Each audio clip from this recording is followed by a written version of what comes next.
నమస్కారం. ఫోకస్ అనంత న్యూస్ కి స్వాగతం. హెడ్లైన్ చూద్దాం. తిరుమల శ్రీవారిని దర్శించుకున్న రాష్ట్రపతి ద్రౌపది ముర్ము.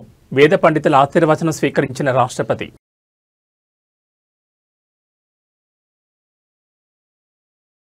హైదరాబాద్లో దేశంలోనే అతిపెద్ద భూకంపకోణం. రేవంత్ సర్కార్పై కేటీఆర్ సంచలన కామెంట్స్.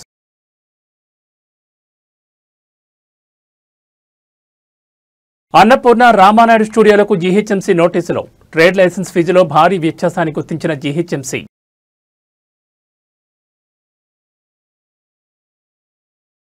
వైవి సుబ్బారెడ్డి నివాసంలో 12 గంటల పాటు సిట్ విచారణ. కీలక పత్రాలను స్వాధీనం చేసుకున్న అధికారులు. ఇక డీటెయిల్స్ చూస్తే రాష్ట్రపతి ద్రౌపది ముర్ము తిరుమల శ్రీ వెంకటేశ్వర స్వామిని దర్శించుకున్నారు. ఈ రోజు ఉదయం పద్మావతి అతిథి గృహం నుంచి బయలుదేరిన ఆమె తిరుమల సంప్రదాయం ప్రకారం తొలుత శ్రీ భూ వరాహస్వామి ఆలయాన్ని సందర్శించారు. అనంతరం మహద్వారం వద్దకు చేరుకున్న రాష్ట్రపతికి TTD chairman BR Naidu, EO Anil Kumar Singhal, ఇతర అధికారులు ఘనంగా స్వాగతం పలికారు. ఆలయ అర్చకులు శాస్త్రోక్తంగా స్వాగతం పలికారు. ధ్వజస్తంభానికి నమస్కరించుకున్న అనంతరం రాష్ట్రపతి గర్భాలయంలోకి ప్రవేశించి శ్రీవారి మూల విరాట్ను దర్శించుకున్నారు. ఆమె వెంట రాష్ట్ర దేవాదాయ శాఖ మంత్రి ఆనం రామనారాయణ రెడ్డి ఉన్నారు. దర్శనానంతరం రంగనాయకుల మండపంలో వేద పండితులు రాష్ట్రపతికి వేదాశీర్వచనం అందించారు. టీటీడీ చైర్మన్ ఈవో కలిసి శ్రీవారి చిత్రపటం, తీర్థ ప్రసాదాలు, 2026 టీటీడీ క్యాలెండర్, డైరీలను అందజేశారు.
తమహమస్మాముష్యాయనాయ ఆయుషే దీర్ఘాయుత్వాయ గృహ్ణామి వృషశైలాధిప ఏవ దైవతన్నః వృషభాద్రీశ్వర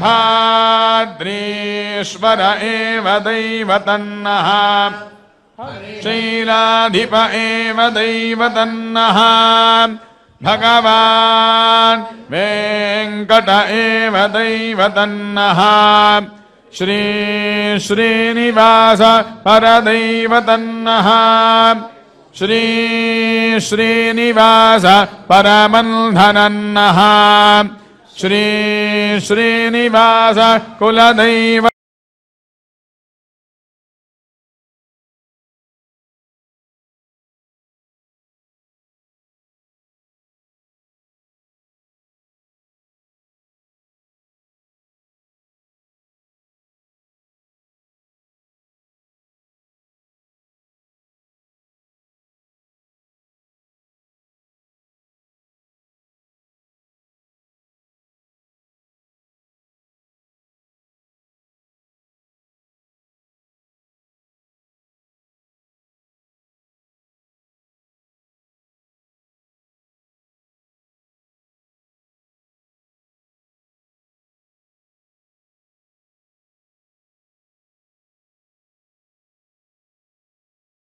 ఫార్ములా ఈ కార్ కేసులో గవర్నర్ అనుమతిపై బీఆర్ఎస్ వర్కింగ్ ప్రెసిడెంట్ కేటీఆర్ స్పందించారు. చట్టం తన పని తాను చేసుకుపోతోంది. చేసుకొనివ్వండి, నేను తప్పు చేయలేదు.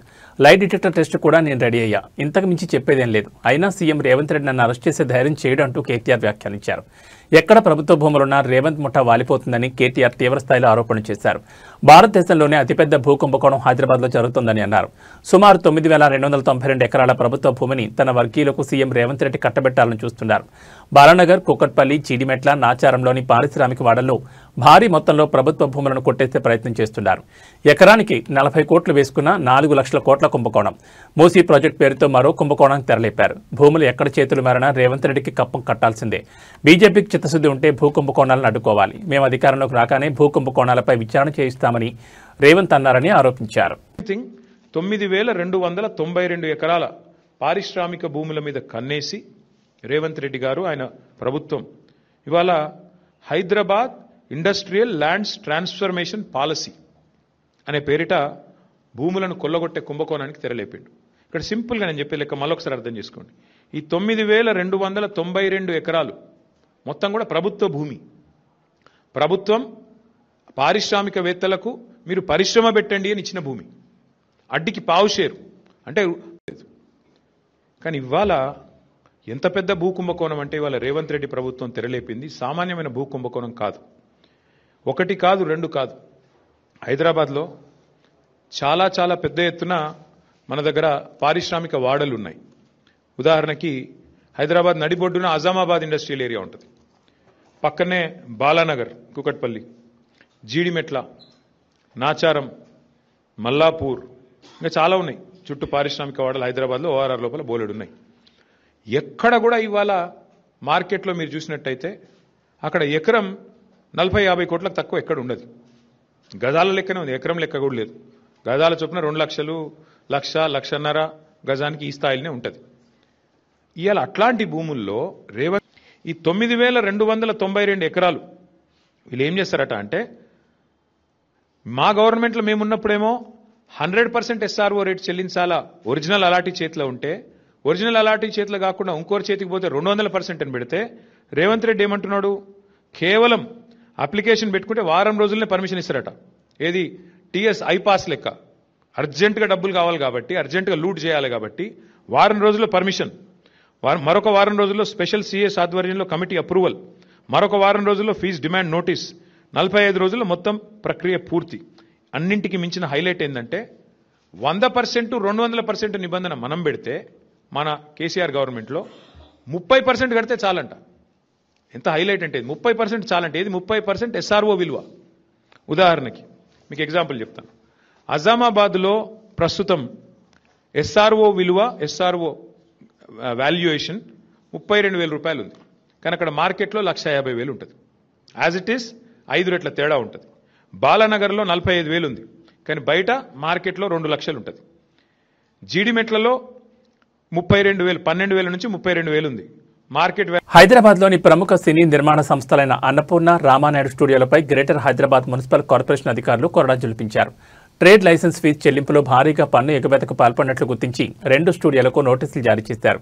ఏళ్లుగా వ్యాపార విస్తీర్ణాన్ని ఉద్దేశపూర్వకంగా తక్కువగా చూపిస్తూ బల్దియాకు చెల్లించాల్సిన ఫీజులో కోత విధిస్తున్నట్లు అధికారులు తెలిపారు. బల్దియా సర్కిల్ 18 అధికారులు ఇటీవల జరిపిన తనిఖీల్లో ఈ అక్రమాలు వెలుగులోకి వచ్చాయి. అధికారిక లెక్కల ప్రకారం అన్నపూర్ణ స్టూడియో ఏటా 11.52 లక్షల ట్రేడ్ లైసెన్స్ ఫీజు చెల్లించాల్సిందిగా కేవలం 49,000 మాత్రమే చెల్లిస్తున్నట్టు తేలింది. అదేవిధంగా రామానాయుడు స్టూడియోస్ చెల్లించాల్సిన 1.92 లక్షలకు బదులుగా కేవలం 1,900 మాత్రమే చెల్లిస్తున్నట్లు అధికారులు నిర్ధారించారు. ఈ 2 స్టూడియోలు తమ వ్యాపార విస్తీర్ణాన్ని వాస్తవం కంటే చాలా తక్కువగా చూపడం వల్లే ఫీజులో ఇంత భారీ వ్యత్యాసం కనిపిస్తోందని అధికారులు వివరించారు. ఈ పన్ను ఎగవేతను తీవ్రంగా పరిగణించిన జీహెచ్ఎంసీ బకాయి పడ్డ పూర్తి మొత్తాన్ని వెంటనే చెల్లించాలని ఆదేశిస్తూ నోటీసులు పంపింది. వాస్తవ విస్తీర్ణం ఆధారంగా ట్రేడ్ లైసెన్సును పునరుద్ధరించుకోవాలని కూడా స్పష్టం చేసింది.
గత కొన్ని రోజులుగా తెలుగు రాష్ట్రాల్లో బస్సు ప్రమాదాలు నిత్యం కొనసాగుతూనే ఉన్నాయి. తాజాగా పెళ్లకూరు మండలంలోని దొడ్లవారిమెట్ట సమీపంలో ఈ రోజు ఉదయం ఘోర రోడ్డు ప్రమాదం చోటు చేసుకుంది.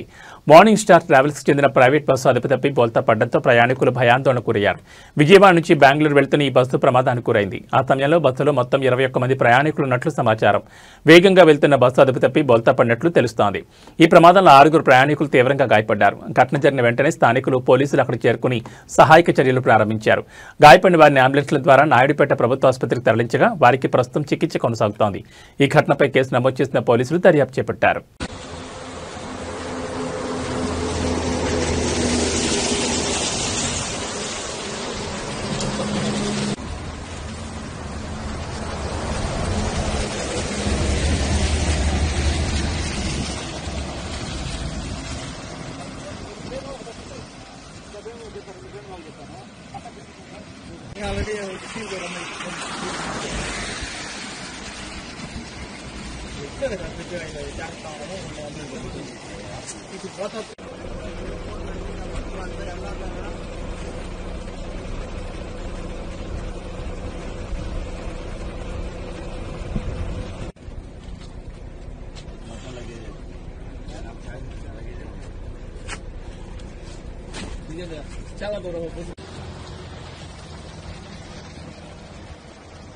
టీటీడీ మాజీ చైర్మన్ వైసీపీ సీనియర్ నేత సుబ్బారెడ్డిని ప్రత్యేక దర్యాప్తు బృందం సిట్ అధికారులు సుదీర్ఘంగా విచారించారు. తిరుమల శ్రీవారికి కల్తీని సరఫరా చేశారన్న ఆరోపణల కేసులో భాగంగా ఆయన నివాసంలో దాదాపు 12 గంటల పాటు ప్రశ్నించారు. విచారణ అనంతరం కొన్ని కీలక పత్రాలను స్వాధీనం చేసుకున్న అధికారులు అవసరమైతే మరోసారి విచారణకు హాజరు కావాల్సి ఉంటుందని సుబ్బారెడ్డికి స్పష్టం చేశారు. విచారణ ముగిసిన తర్వాత వైవీ సుబ్బారెడ్డి మీడియాతో మాట్లాడుతూ ఆసక్తికర వ్యాఖ్యలు చేశారు. సిట్ అధికారులు అడిగిన అన్ని ప్రశ్నలకు తాను సమాధానమిచ్చానని, విచారణకు పూర్తిగా సహకరించానని తెలిపారు. కల్తీని ఈ విషయంలో నిజానిజాలు తేలాలనే ఉద్దేశంతో తానే సుప్రీంకోర్టును ఆశ్రయించానని గుర్తు చేశారు. నాపై అవినీతి ప్రచారం చేయడం దారుణం. కోట్ల రూపాయల విలువైన ప్రాజెక్టులుండగా నెయ్యిలో అవినీతి ఎందుకు చేస్తానని ఆయన ప్రశ్నించారు. 2024 జూన్లో సరఫరా అయిన 4 నెయ్యి ట్యాంకుల్లో జంతువుల కొవ్వు ఉందా లేక ఇతర నూనెలు కలిపారా అన్నది తేల్చాలని కోర్టు ఆదేశించిందని వివరించారు. భక్తుల విశ్వాసంతో తానెప్పుడూ ఆడుకోలేదని, బాధ్యతాయుతంగా పనిచేస్తానని స్పష్టం చేశారు. ఈ కేసులో ప్రచారంలో ఉన్న అప్పన్న అనే వ్యక్తి 2018 నుంచి తన వద్ద పిఏగా పనిచేయడం లేదని సుబ్బారెడ్డి తేల్చి చెప్పారు. ఒకవేళ నెయ్యి సరఫరాదారుల నుంచి అతని ఖాతాల్లోకి లావాదేవీలు జరిగి ఉంటే అతనితో పాటు సహకరించిన అధికారులపైన విచారణ జరపాలని డిమాండ్ చేశారు. అలాగే 2014 నుంచి జరిగిన నెయ్యి సరఫరాలన్నింటిపైన విచారణ జరపాలని సిట్ను కోరినట్లు వెల్లడించారు.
రాజధాని అమరావతి వెలగపూడిలోని ఆంధ్రప్రదేశ్ రాష్ట్ర సచివాలయంలో భద్రత కట్టుదిట్టం చేశారు పోలీసులు. విజయవాడలో మావోయిస్టుల అరెస్ట్ అయిన నేపథ్యంలో ఏపీ సచివాలయం వద్ద భద్రతా సడలింపులు కుదరకుండా పోలీసులు మరింత ఖచ్చితమైన విధానంలో భద్రతను పెంచారు.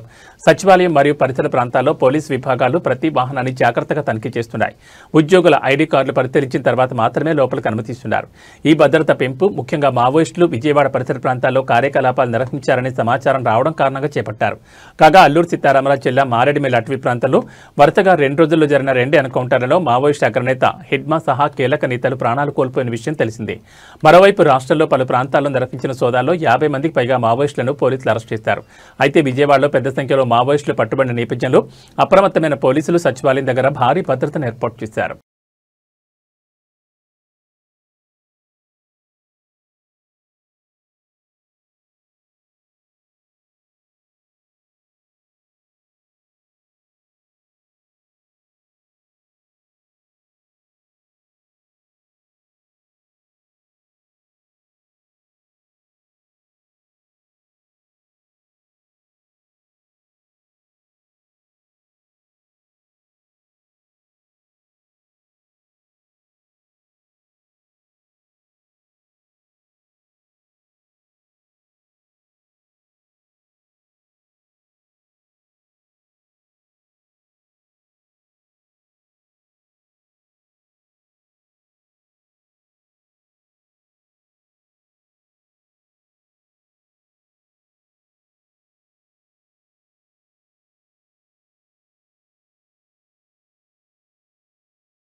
మహబూబాబాద్ జిల్లా తొర్రూరు మండలం చర్లపాలెం గ్రామంలో స్థానిక ఎమ్మెల్యే యశస్విని రెడ్డికి నిరసన శక్తి తగిలింది. ఈ గ్రామం టీపీసీసీ ఉపాధ్యక్షురాలు ఝాన్సీ రెడ్డి సొంత గ్రామం కావడం గమనార్హం. చర్లపాలెం గ్రామంలో పలు అభివృద్ధి పనుల శంకుస్థాపన కార్యక్రమం జరిగింది. ఈ కార్యక్రమానికి ఎంపీ కడియం కావ్య, ఎమ్మెల్యే యశస్విని రెడ్డి, ఝాన్సీ రెడ్డి హాజరయ్యారు. ఎంపీ కడియం కావ్య మీడియాతో మాట్లాడుతున్న సమయంలో ఒక స్థానిక మహిళ నేరుగా ఎమ్మెల్యే యశస్విని రెడ్డి వద్దకు వచ్చింది. ఆ మహిళ, నా సొంత ఖర్చుతో ఇల్లు కట్టుకున్నాను, నాకు ఇందిరమ్మ ఇల్లు ఎందుకు మంజూరు చేయలేదని ఎమ్మెల్యే నిలదీసింది. దీంతో అక్కడున్న స్థానిక కాంగ్రెస్ నాయకులు వెంటనే స్పందించారు. సమస్య చెప్పుకునేందుకు వచ్చిన ఆ మహిళను బలవంతంగా అడ్డుకుని అక్కడి నుండి పక్కకు పంపించే ప్రయత్నం చేశారు. తమ సమస్యలు చెప్పుకునేందుకు ప్రజలు వస్తే వారిని అడ్డుకోవడం, పక్కకు పంపించడం వెంటనే చూస్తున్న గ్రామస్తులు తీవ్ర అసహనం వ్యక్తం చేశారు. ప్రజాప్రతినిధులు ప్రజల సమస్యలను వినాలని హితవు పలికారు.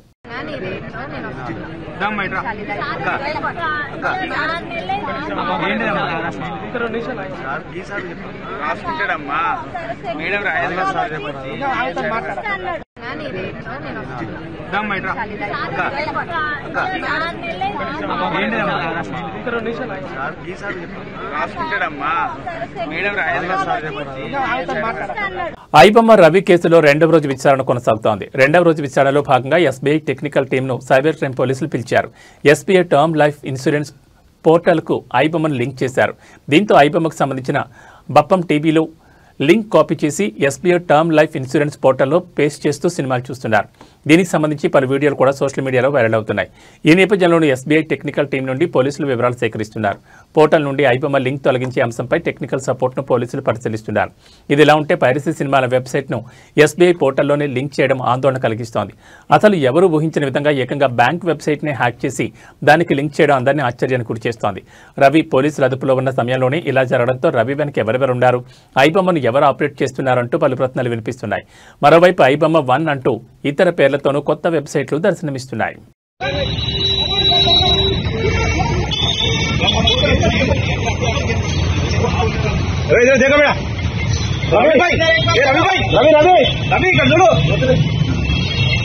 అభద్రతా భావంతోనే బీఆర్ఎస్ వర్కింగ్ ప్రెసిడెంట్ కేటీఆర్ పై రేవంత్ రెడ్డి కేసు పెట్టారని ఆ పార్టీ నేత మన్న కృషాంక్ విమర్శించారు. ఫార్ములా ఈ కార్ రేస్ అంటే ఒక ఈవెంట్ మాత్రమే కాదని దాని ద్వారా 700 కోట్ల మేర పెట్టుబడులు వచ్చాయన్నారు. ఒక్క ఈవెంట్కి అన్ని పెట్టుబడులు వస్తే మరిన్ని ఈవెంట్లు జరిగితే ఇంకా ఎన్ని పెట్టుబడులు వచ్చేవని చెప్పారు. ప్రస్తుతం రేవంత్ రెడ్డి బోగస్ కంపెనీలతో పెట్టుబడులు ఒప్పందాలు కుదుర్చుకుంటున్నారని వాటిపై దర్యాప్తు జరిపించాలని డిమాండ్ చేశారు. ఫార్ములా ఈ కార్ రేసింగ్ అంటే ఒక ఈవెంట్ మాత్రమే కాదు, 700 కోట్ల మేర పెట్టుబడులు తెచ్చింది. ఒక్క ఈవెంట్కి అన్ని పెట్టుబడులు వస్తే మరిన్ని ఈవెంట్లు జరిగితే ఇంకా ఎన్ని పెట్టుబడులు వచ్చేవో. ఇప్పుడు రేవంత్ బోగస్ కంపెనీలతో పెట్టుబడులు ఒప్పందాలు కుదుర్చుకుంటున్నారు. మంకిమ్ను బయో అనే కంపెనీతో జూన్లో 345 కోట్ల పెట్టుబడుల ఒప్పందం కుదుర్చుకున్నారు. అయితే ఆ కంపెనీని యతిరాజం మధుశేషు అని చార్టర్ అకౌంట్ పేరుతో కేవలం 1,00,000 మూలధనంతో ఈ నెలలోనే రిజిస్టర్ చేశారు. ₹1,00,000 కంపెనీతో 345 కోట్ల ఒప్పందమా? బ్లాక్ మనీని వైట్గా మార్చుకునే కుట్ర దీని వెనుక ఉందా? దర్యాప్తు జరగాలని అన్నారు. మనకిన్ బయో అనే సంస్థకు 340 కోట్ల పెట్టుబడి ఈ శైవా గ్రూప్ అండ్ టరానిస్ క్యాపిటల్ యుఏఈ వాళ్ళు మధ్యలో ఒప్పందం మన రాష్ట్ర ప్రభుత్వం చేపట్టడం, వాళ్ళు మధ్యలో ఉండి మధ్యవర్తిత్వం చేసి రాష్ట్ర సచివాలయంలో ఎంఓయూలు చేపట్టడం. 340 కోట్లు అబ్బా మనకిన్ బియో ఏంటిదబ్బా ఇది అనేసి అనుకుంటే ఆ కంపెనీ 340 కోట్లు వీళ్ళు జూన్లో ప్రకటిస్తారు. కంపెనీ యొక్క పుట్టుకనే 6 రోజుల క్రితం అంటే 12 నవంబర్న రిజిస్ట్రేషన్ చేస్తారు. కంపెనీ పుట్టక ముందే కంపెనీ 340 కోట్ల పెట్టుబడి అంట తెలంగాణలో. ఇది ministry of corporate affairs document. ఇది రిజిస్ట్రేషన్ అయిందే కంపెనీది 12 నవంబర్న. రిజిస్ట్రేషన్ కాకముందే పుట్టకముందే పిల్లవాడు ఎస్ఎస్సి చదవగలుగుతాడా? ఎస్ఎస్సి సర్టిఫికేట్ తెచ్చుకోగలుగుతాడా? పుట్టకముందే. కానీ ఇక్కడ కంపెనీ పుట్టకముందే 340 కోట్ల పెట్టుబడి అంట. అబ్బా నిజంగా ఎంత. ఖమ్మం నుంచి హైదరాబాద్ వెళ్లే నేషనల్ హైవేపై కొందరు యువకులు అత్యంత ప్రమాదకరమైన విన్యాసాలకు పాల్పడ్డారు. ముఖ్యంగా మద్దులపల్లి ప్రాంతం వద్ద ఈ పోకురీలు నెంబర్ ప్లేట్లు లేని బైకులతో హైవే మధ్యలో స్టంట్స్ చేస్తూ ప్రయాణికులను భయభ్రాంతులకు గురిచేశారు. ఈ కారణంగా హైవేపై ట్రాఫిక్ తీవ్ర అంతరాయం కలగడంతో పాటు ప్రమాదాలు జరిగే అవకాశం ఏర్పడింది. తమ ప్రాణాలను పణంగా పెట్టడమే కాకుండా సాధారణ ప్రయాణికులను కూడా వీరు ఇబ్బందులు గురిచేశారు. దీనిపై సమాచారం అందుకున్న పోలీసులు వెంటనే స్పందించారు. నెంబర్ ప్లేట్స్ లేని బైకులతో హల్చల్ చేసిన ఈ ఆకతాయి యువకులను గుర్తించి అరెస్ట్ చేయడం కోసం ముమ్మరంగా గాలింపు చర్యలు చేపట్టారు.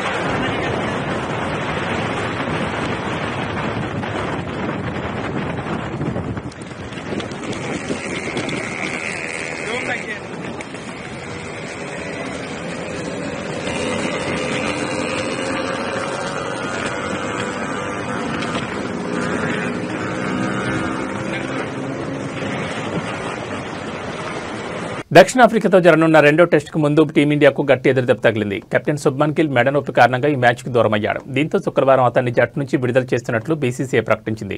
గిల్ స్థానంలో వైస్ కెప్టెన్ రిషబ్ పంత్ జట్టుకు నాయకత్వం వహించనున్నాడు. రేపటి నుంచి గువాహటి వేదికగా ఈ టెస్ట్ ప్రారంభం కానుంది. కొంతకాలంగా మెడనొప్పితో ఇబ్బంది పడుతున్న గిల్ మెరుగైన వైద్యం కోసం ఇవాళ ఉదయం ముంబైకి వెళ్లాడు.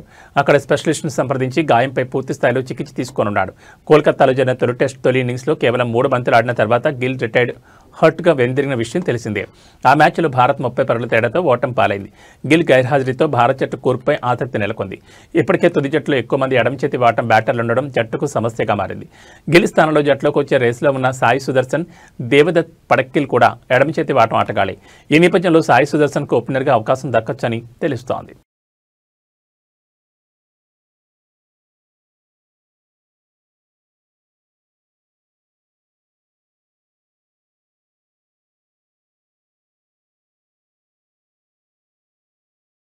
ఇవి బులెటిన్ విశేషాలు. మరో బులెటిన్లో మళ్ళీ కలుసుకుందాం. నమస్కారం.